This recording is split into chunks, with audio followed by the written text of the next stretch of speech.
तो देखो बच्चों, हमारा जो यूनिट चल रहा है और ये यूनिट क्या है, स्ट्रक्चर ऑफ एटम। ओके, आज हम इस यूनिट में जो टॉपिक डिस्कस करेंगे और ये होगा आज हमारा electromagnetic radiations and electromagnetic spectrum. Okay, तो स्टार्ट करते हैं। तो देखो बच्चों, सबसे पहले तो मैं आपको डिफाइन कर दूं कि रेडिएशन क्या कहलाती है। ठीक है, आप ये टर्म बार बार सुनते रहते हैं कि रेडिएशंस, कि ये क्या है। पहले हम इसको डिफाइन करें, फिर इलेक्ट्रोमैग्नेटिक रेडिएशंस के बारे में। तो देखो बच्चों, रेडिएशंस मींस एमिशन और transmission of energy through space in the form of wave. समझ गए बच्चों कि जो स्पेस में जो एनर्जी ट्रांसफर होती है या ट्रांसमिशन चलता है वो एक वेव की तरह होता है, और इन्हीं वेव्स को क्या बोला गया है बच्चों, रेडिएशंस। समझ गए ना कि यहां हम कह सकते हैं कि एमिशन, समझ गए ना, एमिशन और ट्रांसमिशन ऑफ एनर्जी। समझ गए बच्चों कि emission and transmission of energy through space. समझ गए बच्चों कि कहां पर, through space in the form of wave. तो यही क्या कहलाते हैं बच्चों, रेडिएशंस। समझ गए ना कि स्पेस में जो एनर्जी का एमिशन है और ट्रांसमिशन है वो एक वेव की तरह होता है, और इन्हीं को बोला गया है बच्चों क्या, रेडिएशंस। हमें चारों तरफ रेडिएशंस होती है ना, जैसे कि इलेक्ट्रोमैग्नेटिक रेडिएशन है, रेडियो वेव्स हैं, बहुत सारे टेलीफोन, मोबाइल, इनके जो वेव्स हैं, तो ये सब रेडिएशंस में आते हैं बच्चों। लेकिन हमें यहाँ पर केवल और केवल किन रेडिएशन की स्टडी करनी है बच्चों, इलेक्ट्रोमैग्नेटिक रेडिएशन। तो दूसरा पॉइंट हम लेंगे इसमें क्या, इलेक्ट्रोमैग्नेटिक रेडिएशन। समझ गए ना, ये है। अब हम नेक्स्ट जो डेफिनेशन देना चाहते हैं ये है इलेक्ट्रोमैग्नेटिक रेडिएशन। तो देखो बच्चों, ऐसे रेडिएशन जो कि associated with electric and magnetic field, मतलब ऐसे रेडिएशन जो इलेक्ट्रिक और मैग्नेटिक फील्ड से रिलेटेड है। मींस इलेक्ट्रिक और मैग्नेटिक फील्ड के फॉर्म में एनर्जी जब ट्रांसमिशन होता है तो उनको बोलते हैं इलेक्ट्रोमैग्नेटिक रेडिएशंस। समझ गए बच्चों। तो हम इसको डिफाइन कर लें कि दोज रेडिएशंस, समझ गए बच्चों, those radiation which are associated with किससे बच्चों, associated with electric and magnetic field. किससे, electric and magnetic field are called electromagnetic radiation. मैं इसको शॉर्ट फॉर्म में लिखती हूँ। बात समझ गए बच्चों कि ऐसे रेडिएशन जो इलेक्ट्रिक और मैग्नेटिक फील्ड से रिलेटेड हैं उनको बोला गया है क्या बच्चों, इलेक्ट्रोमैग्नेटिक रेडिएशन।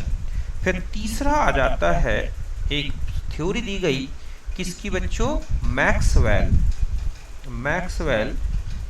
Electromagnetic theory. समझ गए ना।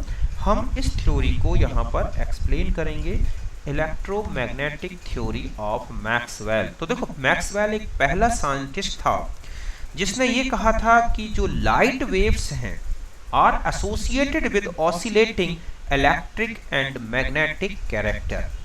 समझ गए बच्चों कि जो लाइट वेव्स होती हैं उनमें इलेक्ट्रिक और मैग्नेटिक कैरेक्टर क्या होते हैं, मिलते हैं। मतलब हम ये कह सकते हैं कि मैक्सवेल जो था, मैक्सवेल फर्स्ट रिवील्ड, ठीक है, इसने सबसे पहले ये रिवील किया था कि रिवील्ड दैट जो लाइट होती है, लाइट वेव्स, समझ गए बच्चों? लाइट वेव्स मतलब जो हमारे चारों तरफ दिखती है लाइट वेव्स आर एसोसिएटेड, किससे एसोसिएटेड होती है बच्चों? Associated with oscillating electric and magnetic character, कि जो हमारे चारों तरफ जो लाइट है ना, उसमें एक प्रकार का इलेक्ट्रिक और मैग्नेटिक ऑसिलेटिंग कैरेक्टर पाया जाता है। मतलब जैसे इलेक्ट्रिक और मैग्नेटिक फील्ड जो है ऑसिलेशन करता है और उसके कारण एक प्रकार का वेव बनता है, उसी तरह की वेव नेचर किसमें है बच्चों? हमारी लाइट में। इसीलिए इनको बोला गया था क्या? ठीक है, इलेक्ट्रोमैग्नेटिक वेव्स। अगर हम इसके पोस्टुलेट्स देखें, इसने जो कहा है इंपॉर्टेंट पोस्टुलेट्स देखो बच्चों ऑफ थ्योरी, कि जो इसने थ्योरी दी है इसके क्या क्या पोस्टुलेट्स थे। देखो पहला इसने कहा है कि इलेक्ट्रोमैग्नेटिक रेडिएशन है both magnetic as well as electric components या फील्ड। समझ गए बच्चों कि इलेक्ट्रोमैग्नेटिक रेडिएशंस जो होती हैं इनमें क्या होते हैं, है कि हम यहां लेंगे कि इलेक्ट्रोमैग्नेटिक, समझ गए बच्चों, इलेक्ट्रोमैग्नेटिक वेव्स या रेडिएशन, बल्कि हम ये कहें कि इलेक्ट्रोमैग्नेटिक रेडिएशन, समझ गए बच्चों, इलेक्ट्रोमैग्नेटिक रेडिएशंस हैव बोथ, कौन कौन से बोथ बच्चों? मैग्नेटिक एंड इलेक्ट्रिक, समझ गए ना, फील्ड कंपोनेंट। ये दोनों कंपोनेंट्स होते हैं विच ऑसिलेट। ये कैसे ऑसिलेट करते हैं बच्चों? Oscillate in the phase perpendicular to each other, समझ गए ना, एक दूसरे के perpendicular, as well as perpendicular, या ओहो यहाँ नहीं आ रहा है, एज वेल एज, ठीक है बच्चों, perpendicular to the direction of propagation of wave. बात समझ रहे बच्चों कि इसमें जो इलेक्ट्रोमैग्नेटिक वेव्स होती हैं, जो लाइट की वेव्स होती हैं, इनमें मैग्नेटिक और इलेक्ट्रिक फील्ड कंपोनेंट दोनों होते हैं जो एक दूसरे के परपेंडिकुलर हैं, और इसके साथ साथ ये जो हैं किसके परपेंडिकुलर होते हैं बच्चों? जो जिस डायरेक्शन में लाइट जा रही है उसके भी क्या होंगे? ये परपेंडिकुलर। मीन्स हम ये कहें कि ये एक इस तरह का फील्ड बन रहा है, हम इसको शॉर्ट में ऐसे ले रहे हैं, ठीक है। तो ये जो फील्ड बनेगा बच्चों, इनमें जो इलेक्ट्रिक और मैग्नेटिक फील्ड बनता है, ये है एक फील्ड इस तरह से, मैं इसको ऐसे ले लूं कि ये फील्ड जो है एक दूसरे के परपेंडिकुलर है, इस तरह से कि ये अगर मैग्नेटिक, मतलब हम ये कहें कि ये एक एक्स और ये है एक्स और ये है वाई एक्सिस, तो ये है अगर मान लो मैग्नेटिक फील्ड, समझ गए बच्चों, तो ये क्या होगा? इलेक्ट्रिक फील्ड कंपोनेंट, और इनके बीच में जो एंगल है बच्चों ये कितने का है? 90 डिग्री का। बात समझ गए ना कि इस तरह से आप देख रहे हैं कि लाइट जिस डायरेक्शन में चल रही है, ये उसकी वेव का जो है प्रोपागेशन डायरेक्शन है, तो उस डायरेक्शन के भी एक परपेंडिकुलर है कि एक खड़ा है और एक इस तरह से उसके 90 डिग्री पर है फ्लैट में, तो इस तरह से ये वेव चलती हैं। समझ गए बच्चों? ये है हमारा इसका कॉन्सेप्ट। ये जो इस तरह से दिख रहा है ना, आप देखोगे कि ये ऐसे है बच्चों, जेड एक्सिस जैसे 90 डिग्री का सामने की तरफ, और ये एंगल जो है 90 डिग्री का है, ये वाला इस तरह से। तो ये इस तरह से ये वेव्स, मैं इसको और अच्छे से ऐसे कह दूं, बना दूं तो और इजी समझोगे कि ये ऐसे समझो आप। ये सपोज हमारे पास, या मैं इसको कैसे बना दूं, कि 90 डिग्री जैसा दिखे, तो मैं इसको ऐसे ले लूँ बच्चों, जैसे ये है ऐसे, तो ये वेव्स ऐसे दिखेंगी, ये एक तरह से चल रहा है, समझ गए ना, कि ये है एक्स वाई और ये है जेड। तो यहाँ पर ये जो एंगल है ये कितने का है, 90 डिग्री का। तो यूं सामने फिर इस तरफ, ठीक है, तो इस तरह से चल रहे हैं। पहली बात समझ गए ना, तो दोनों फील्ड एक साथ चलते हैं। दूसरा पॉइंट है बच्चों कि जो EMR होते हैं, EMR, ठीक है, वेव डू नॉट रिक्वायर, समझ गए ना, कि इनके लिए do not require any medium, समझ गए ना, any medium for their propagation, समझ गए ना, इनको चलने के लिए। दैट मीन्स हम ये कह सकते हैं कि दैट मीन्स दीज वेव्स जो हैं, दीज वेव्स कैन प्रोपागेट, समझ गए बच्चों, प्रोपागेट्स इन वैक्यूम, कि ये वैक्यूम में भी चल सकते हैं, कि ये जो होती हैं इनके चलने के लिए किसी मीडियम की ज़रूरत नहीं है, ये अपने आप वैक्यूम में भी प्रोपागेट कर सकती हैं। तीसरा पॉइंट है, अगर हम इनकी वेलोसिटी की बात करें कि ये जो वेव्स होती हैं इनकी क्या वेलोसिटी होती है, तो अगर हम इन वैक्यूम की बात करें कि इन वैक्यूम, समझ गए बच्चों, कि अगर हम इनकी वैक्यूम की बात करें कि इनकी स्पीड वैक्यूम में क्या होती है, तो इनकी जो स्पीड है वैक्यूम में, सॉरी यहाँ वैक्यूम किस पे लिख कर लिख दी मैंने इस तरह से, ठीक है, कि in vacuum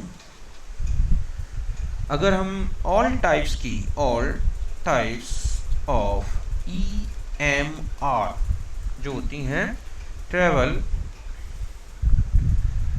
with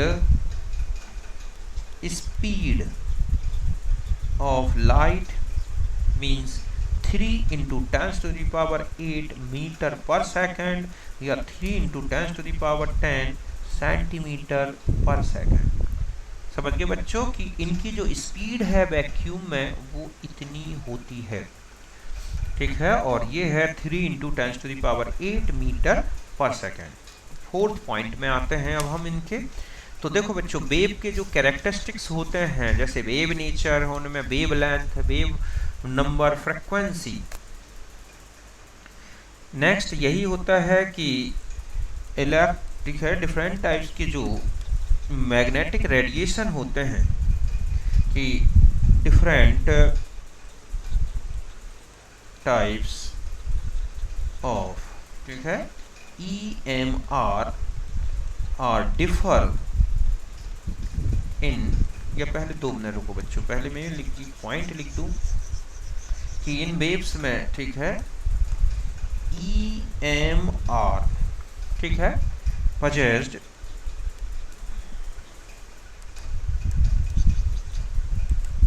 EMR waves जो होती हैं possess all characteristics, समझ गए बच्चों, characteristics of wave means they have definite wavelength, ठीक है, अभी हम इनके बारे में डिफाइन करेंगे बच्चों, wavelength, frequency, nu and wave number, समझ गए ना, न्यू बार, एम्पलीट्यूड,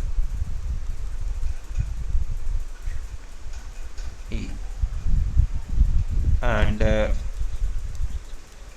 डिफरेंट जो वेव्स होती हैं बच्चों, वेव्स आर डिफर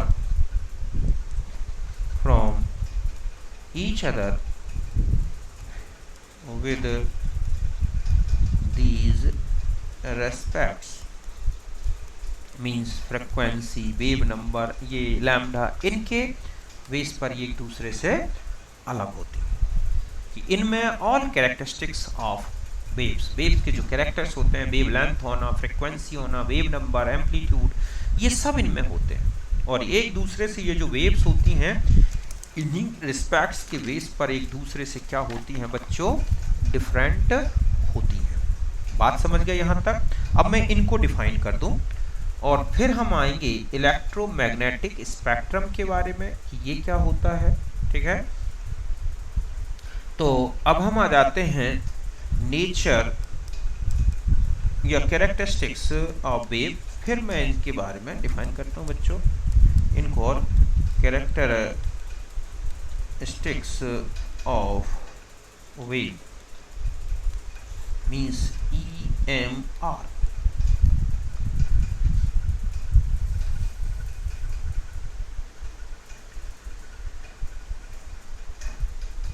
ठीक है, और पहला इसमें होता है बच्चों क्या, वेव लेंथ। क्या होता है बच्चों, वेव लेंथ, लैम्डा। इसका सिंबल क्या होता है, लैम्डा। मतलब कैरेक्टरिस्टिक्स ऑफ वेव मोशन जो है इससे रिलेटेड है कि ये कहलाती है कि द डिस्टेंस, समझ गए ना, किसके बीच की है बच्चों, द डिस्टेंस बिटवीन टू, जो क्या होती हैं, nearest, to nearest crest, crest और ट्रफ।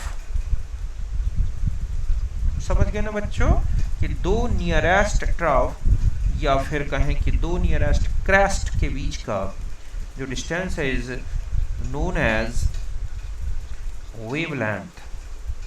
ये है कि जो एक वेव होती है उसके दो नियरेस्ट वेव्स के जो बीच की जो डिस्टेंस है, या हम ये कहें कि इस तरह से डायग्राम से समझ सकते हैं, जैसे ये वेव बनी है बच्चों, है ना, तो मैंने इसकी ये बना दी, तो यहाँ से लेके यहाँ तक का जो ये डिस्टेंस है यही क्या है, लैम्डा। या ये इस तरह से दो क्रेस्ट ले लिए जाए तो ये भी क्या है, लैम्डा है बच्चों, इस तरह से।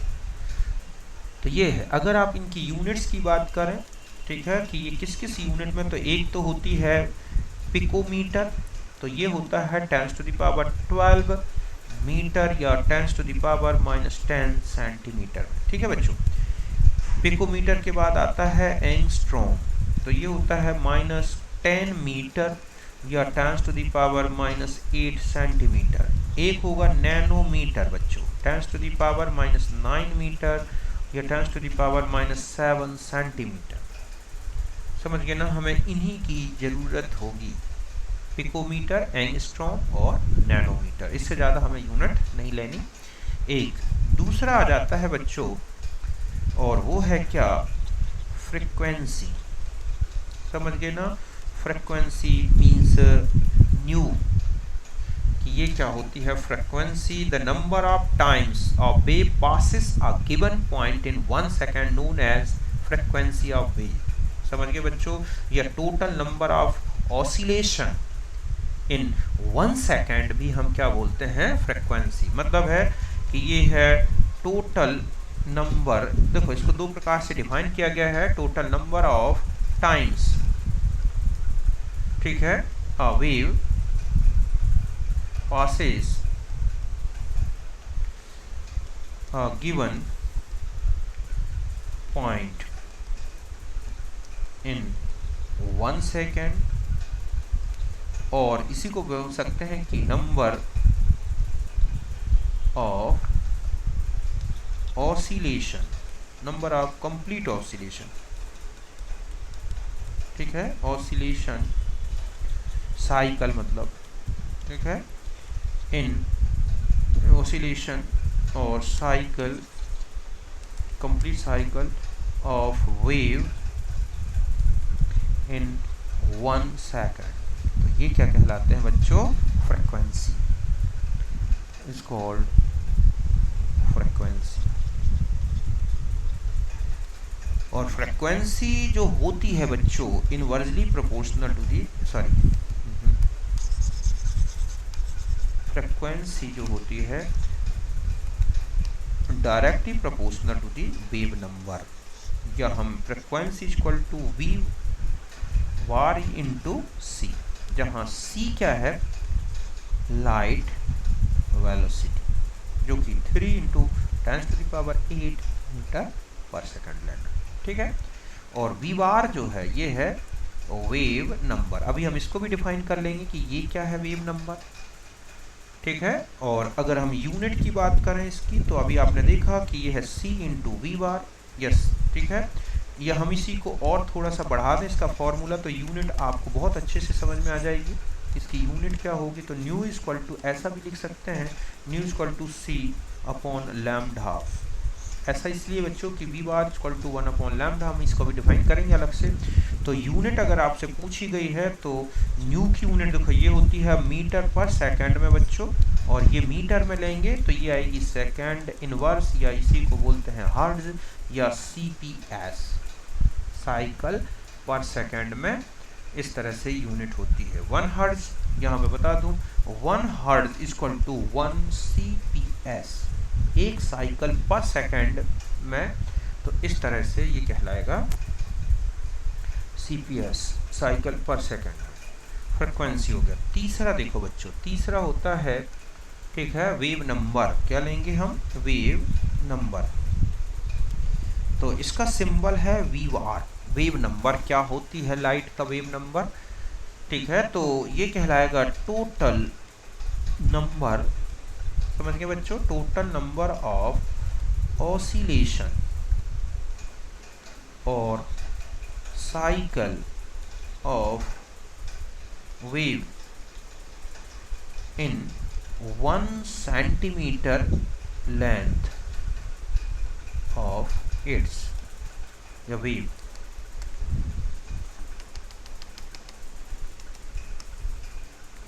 ऑफ वेव, समझ गए बच्चों, ये है।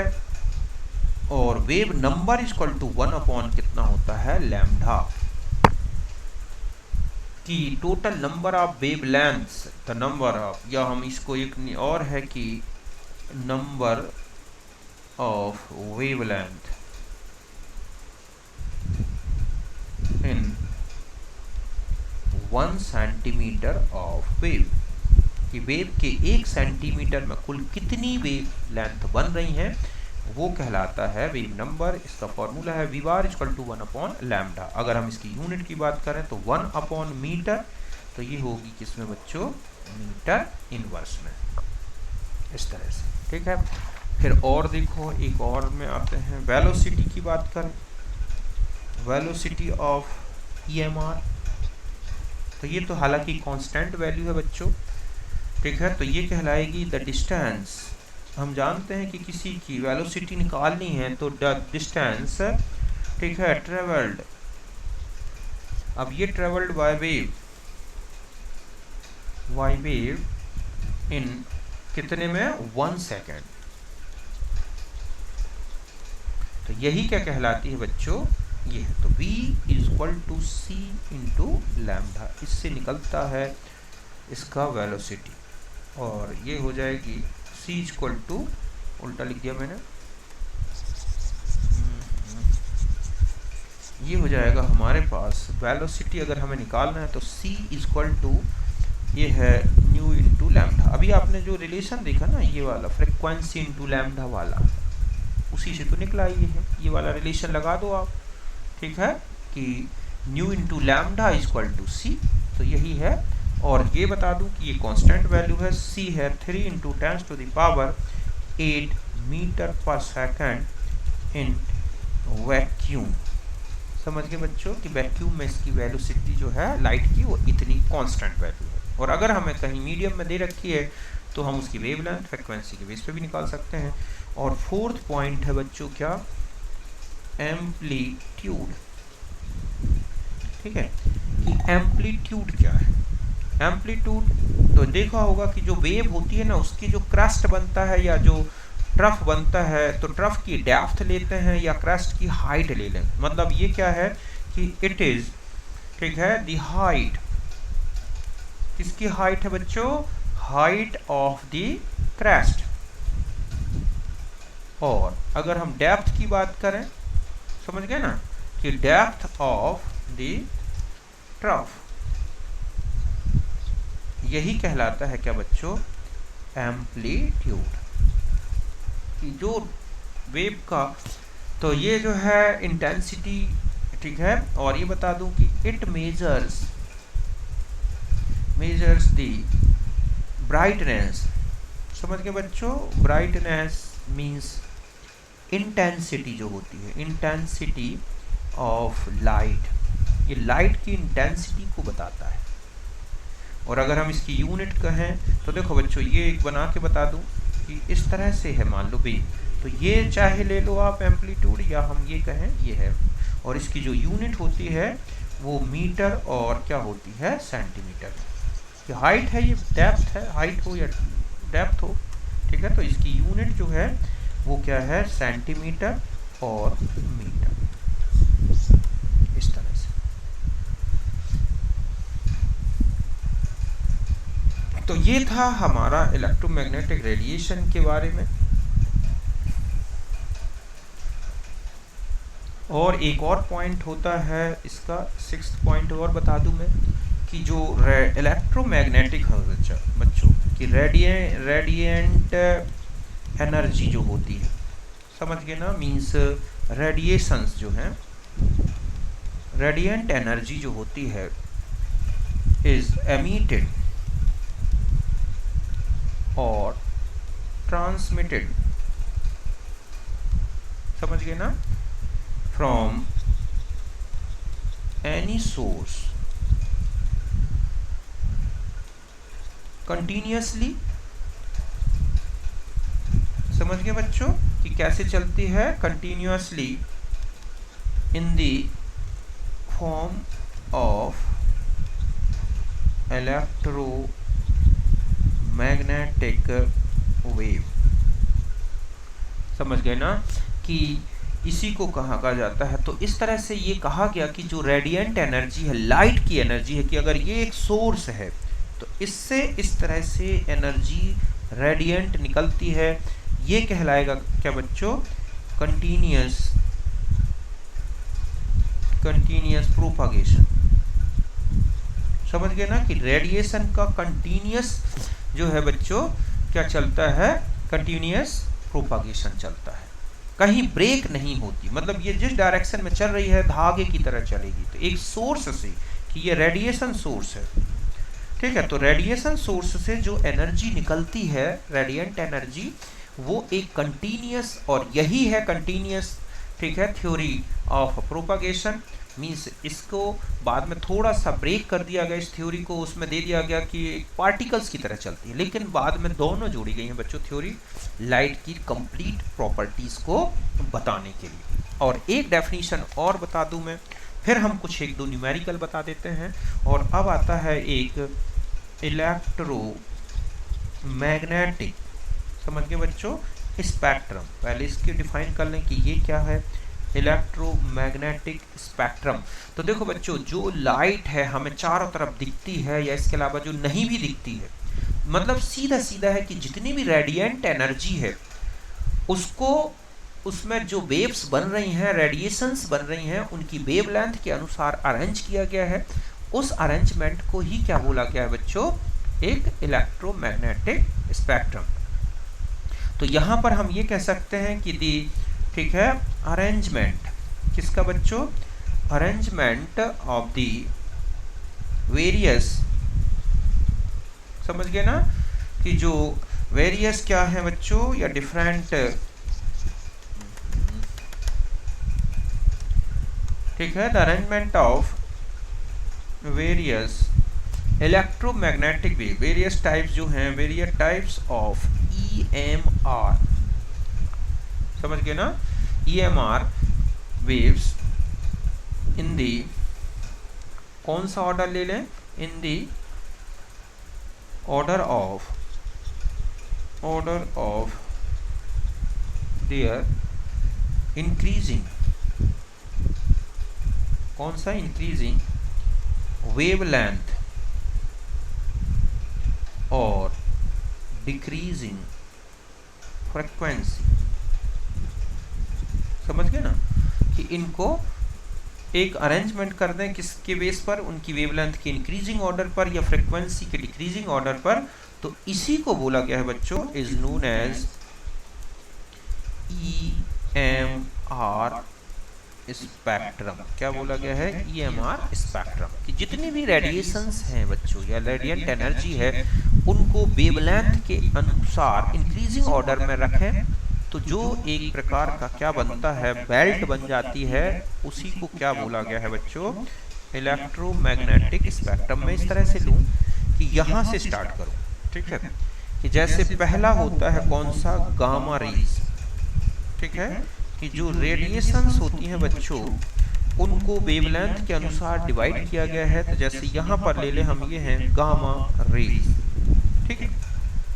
गामा रेज के बाद जो आती हैं, ठीक है, gamma cosmic rays, gamma raise, तो ये हो गई गामा रेज। फिर हैं एक्स रेज, ठीक है। एक्स रे के बाद क्या आता है बच्चों? UV rays. फिर आता है क्या बच्चों यहाँ पर? विजिबल रीजन, काफी बड़ा होता है। फिर आता है क्या? IR infrared. फिर आता है इसके बाद इंफ्रारेड के बाद क्या आता है? माइक्रोवेव रीजन, ठीक है। और फिर आता है रेडियो वेव्स। इसके पहले एक और रीजन होता है और उसको बोलते हैं कॉस्मिक रेज, जो बहुत हाई एनर्जी की रेज है बच्चों। मतलब cosmic rays, gamma rays, X rays, ultraviolet rays, visible region, IR, microwave, इस तरह से डिवाइड किया गया है। तो यहाँ ये जो है 10 टू द पावर, ठीक है, ये है, अगर हम इसको उसमें लें कि ये है 10 टू द पावर 20 से लेके, और ये है 10 टू द पावर 18 तक का। 10 टू द पावर 18 से लेके और 10 टू द पावर ये फैला हुआ है बच्चों कहाँ तक? ठीक है, 10 टू द पावर 11 तक। फिर ये जो रीजन है 10 टू द पावर -10, ओके, और फिर यूवी रीजन ये है 10 टू द पावर -4 से विजिबल रीजन चलता है, और 4 से लेके और यहाँ तक 10 to the power visible region फैला हुआ है कहाँ तक? -4 से लेके यहाँ, सॉरी यहाँ पर है, थोड़ा सा मैं इसकी वैल्यू आपको याद कर लेना बेटा, ठीक है, 6 से लेके ये है 4, फिर है 10 टू द पावर माइनस, यहाँ से इंफ्रारेड का 2 है, और फिर यहाँ पर है माइक्रोवेव का 10 टू द पावर 4 तक, और फिर ये फैला हुआ है 10 टू द पावर 8 तक, ठीक है। और ये लैम्डा दे रखा है इस तरह से मीटर में बच्चों।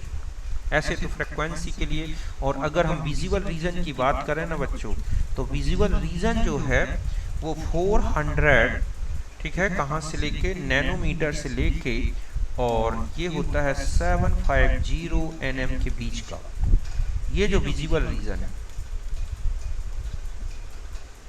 समझ गए ना? तो विजिबल रीजन इतना फैला हुआ है वेवलेंथ, जिसमें 7 कलर आते हैं, आप जानते हैं। तो इस तरह से सबसे बड़ी वेवलेंथ किसकी है बच्चों? रेडियो वेव्स की। तो मतलब टोटल जितनी भी रेडिएशंस है ना वो इस तरह से बांटी गई कि 10 टू द पावर 8 तक का जो रीजन फैला हुआ है लैम्डा का, वो है लैम्डा m का, वो है रेडियो वेव्स तक। कहाँ से? -20 से। और एंगस्ट्रॉम में भी निकाल सकते हैं हम इनको, तो इतना बहुत है।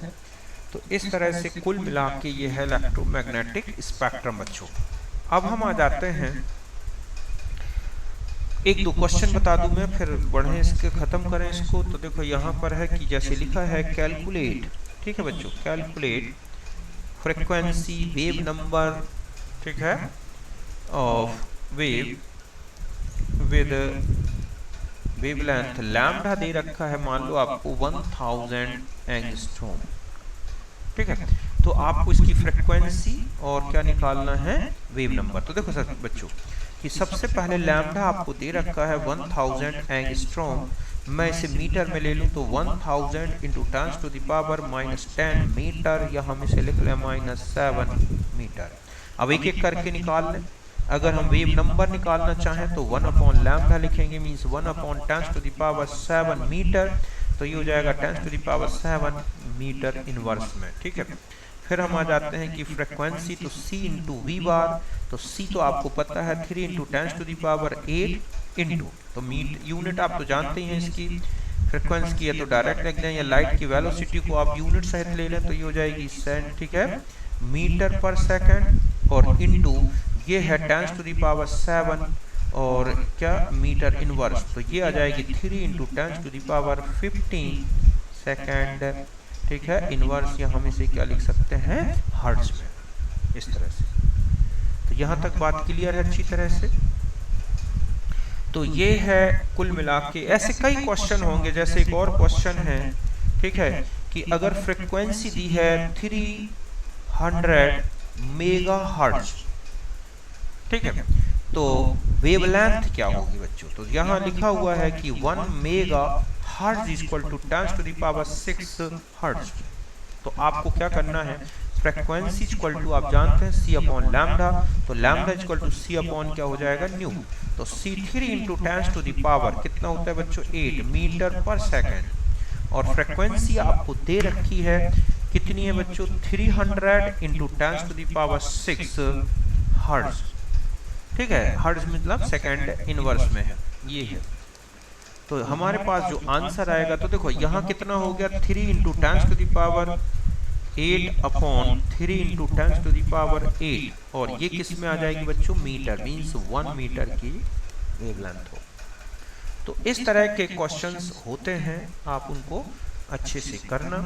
एक और टाइम पीरियड होता है बच्चों, टाइम पीरियड, ठीक है, कि टोटल टाइम, ठीक है, टाइम रिक्वायर्ड फॉर, ठीक है,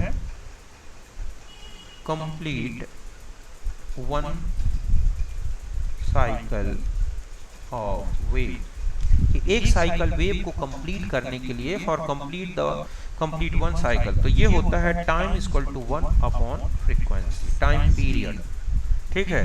तो अगर हमें फ्रीक्वेंसी दी है, जैसे ये है कि न्यू इक्वल टू दे रखा है 3 इंटू 10⁻⁻10, ठीक है, सेकेंड इनवर्स, तो पूछा गया कि t कितना होगा, तो आप t equal to 1 upon nu लगा दें, कि अगर आपके पास ये है, सॉरी यहाँ पे मैं प्लस में लिख दूँ बच्चों, ठीक है, कि इतनी फ्रीक्वेंसी है 3 इंटू 10⁻10 सेकेंड इनवर्स में, तो टाइम क्या होगा, तो आप लिखेंगे 1 अपॉन 3 इंटू 10⁻, ठीक है, 10, और ये किसका है सेकेंड इनवर्स, तो 1 अपॉन 3 इंटू 10⁻⁻10 सेकेंड, और इसको सॉल्व कर लोगे तो टाइम पीरियड आ जाएगा।